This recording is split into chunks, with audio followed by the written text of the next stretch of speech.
হতাশা মাদক দিয়ে দূর হয় না। হতাশা দূর হবে, বলে দিব, তিনটা জিনিস, মাত্র তিনটা। কয়টা ভাই? এক, 5 ওয়াক্ত নামাজ। এক কি? নামাজে আপনি অজু করে সেজদা দেন, ইনশাল্লাহ আপনার মনে প্রশান্তি না আসলে আমাকে এসে বলেন যে আসে না। চোখের পানি, মনের আবেগ যা আছে আপনার ভিতরে, কষ্ট, দুঃখ, যন্ত্রণা, সব আল্লাহকে ঢেলে দিবেন ইনশাল্লাহ। নিজের আবেগ ধরে রাখবেন এখানে, আপনি আল্লাহর জন্য ঢেলে দিবেন। মানুষকে আবেগ দেখা কি লাভ?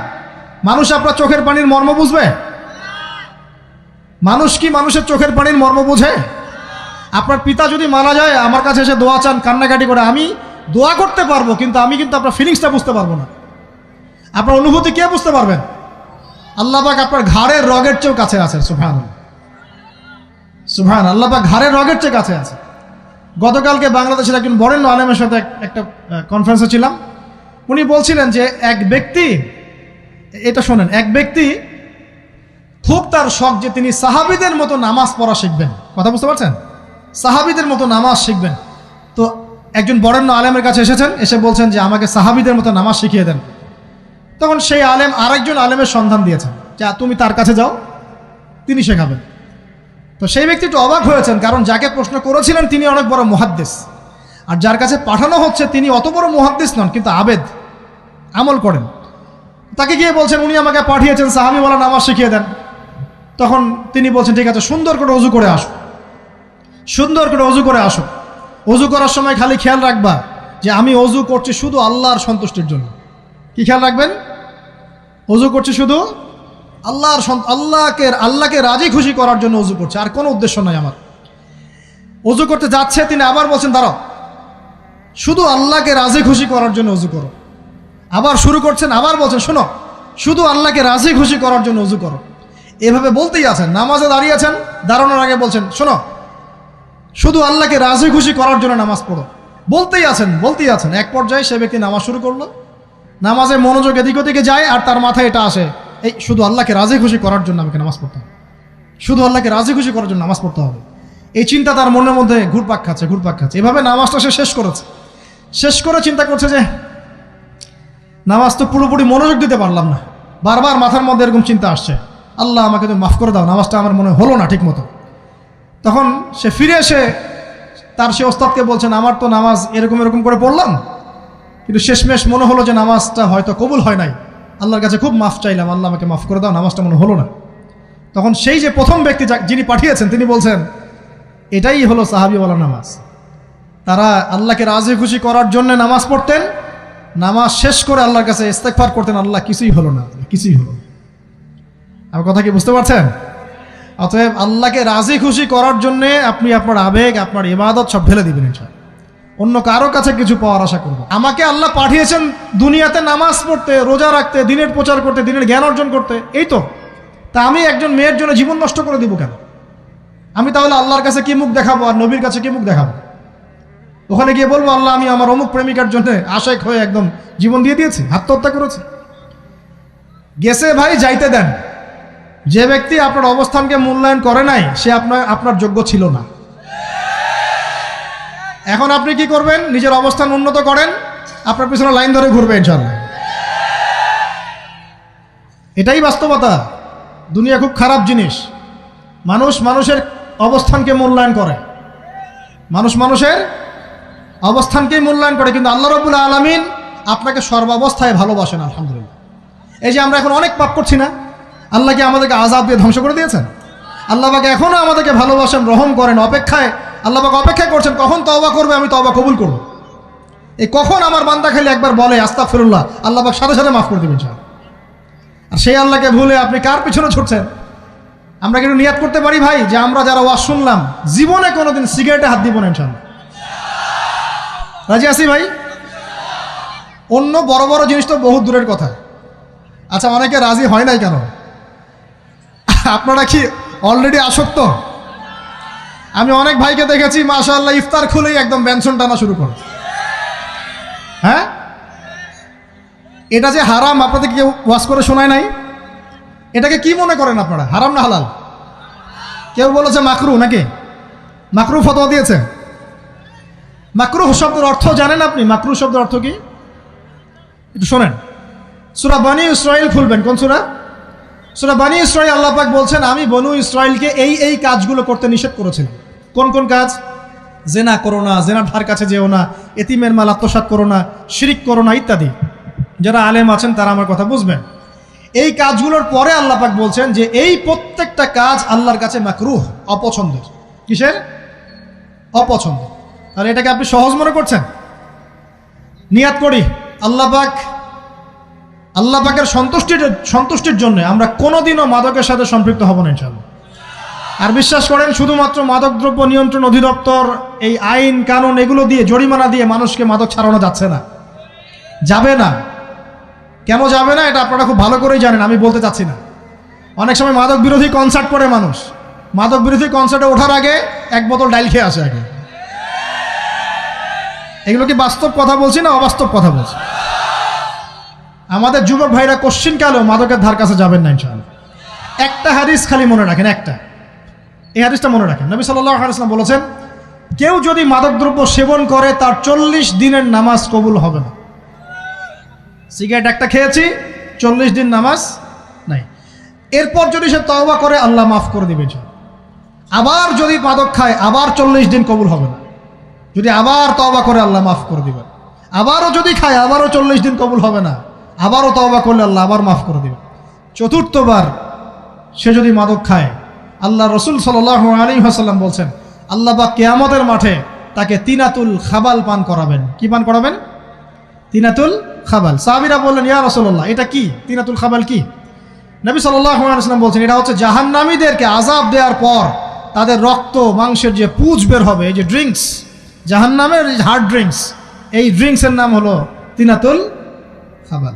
আল্লাহ পাক আমাদের সবাইকে মাদক থেকে বাঁচিয়ে রাখেন। আমল হচ্ছে কোরআন তেলাওয়াত। যে ব্যক্তি কোরআন তেলাওয়াত করতে পারে নিয়মিত, তার মনের মধ্যে এই হতাশা, এই ভীরুতা, এই কাপুরুষতা কিচ্ছু আসবে না ইনশাআল্লাহ। আমি গ্যারান্টি দিচ্ছি আপনাকে, হতাশা আসবেই না আপনার মনে যদি আপনি কোরআন বুঝতে পারেন।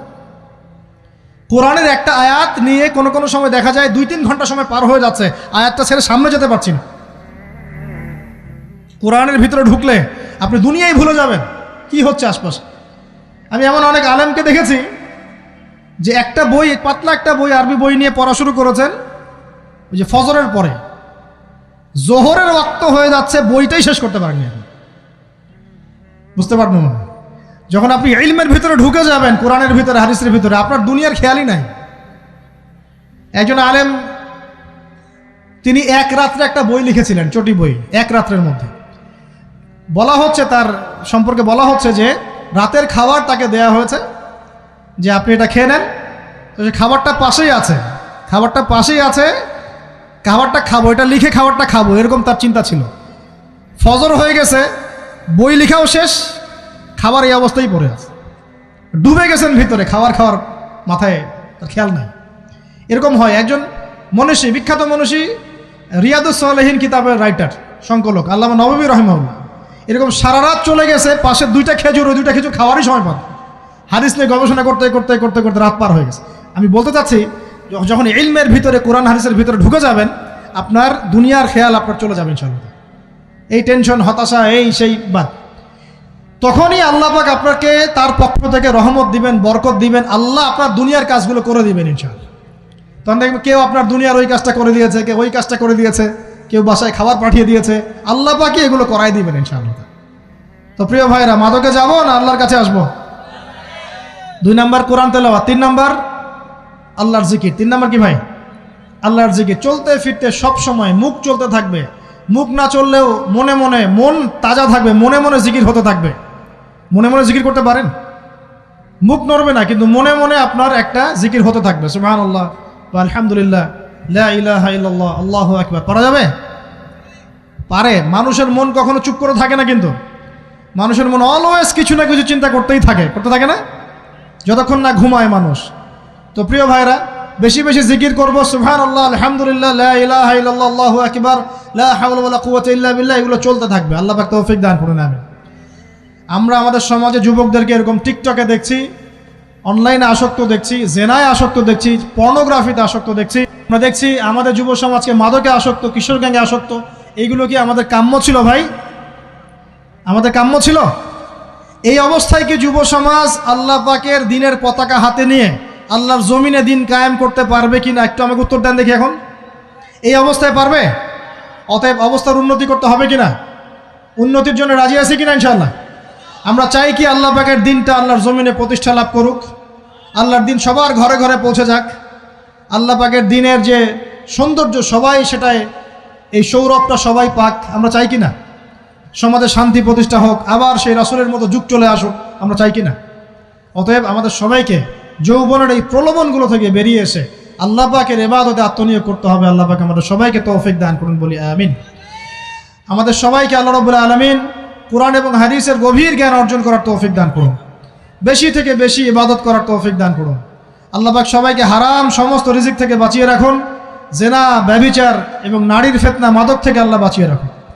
আল্লাহ পাক আমাদের সবাইকে হালাল রিজিক, হালাল সম্পর্ক যথেষ্ট করে দিন। আল্লাহ পাক আমাদের সবাইকে যেন দিনের দাওয়াতের মেহনত করার তৌফিক দান করেন এবং আলেম ওলামার সাথে পরামর্শ করে দিন শেখার এবং বোঝার তৌফিক দান করেন। যুবতী দিনী বোনদের জন্য, এখানে বোনরা আছেন না? আছেন কি না?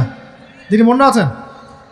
একটা নসিহত দিনী বোনদের জন্য আমি একটা নসিহত করতে চাচ্ছি, একটা নসিহত। আমার এই একটা নসিহত একটু মন দিয়ে শুনুন প্রিয় দিনী বোন। রাসূলুল্লাহ সাল্লাল্লাহু আলাইহি ওয়াসাল্লাম আমাদের দিনী বোনদের জন্য জান্নাতে যাওয়ার একটা ফর্মুলা বলে দিয়েছেন। আমি কি বলবো সেটা? আচ্ছা, রাসূলুল্লাহ সাল্লাল্লাহু আলাইহি ওয়াসাল্লাম বলেছেন আমাদের দিনী বোনেরা, আমাদের মায়েরা, এই নারী জাতি মাত্র 4টা কাজ করলে জান্নাতের যে কোনো দরজা দিয়ে ইচ্ছা প্রবেশ করতে পারবে ইনশাআল্লাহ। খুশি হন নাই? কয়টা কাজ?